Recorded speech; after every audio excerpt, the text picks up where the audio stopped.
Hello వరకట్టు Satyanarayana వారి కుటుంబీకులు భగవంతునికి 101 రూపాయలు సమర్పించుకున్నారు. వినోద్ కుమార్ శైలజ వారి కుటుంబీకులు భగవంతునికి 100 రూపాయలు సమర్పించుకున్నారు.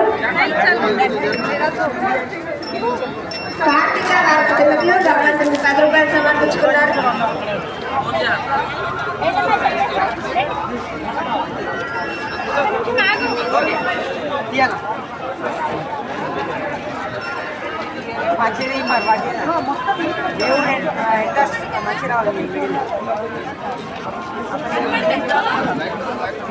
జాహ్నవి గారు వారి కుటుంబ సమేతంగా భగవంతునికి 20 రూపాయలు సమర్పించుకున్నారు.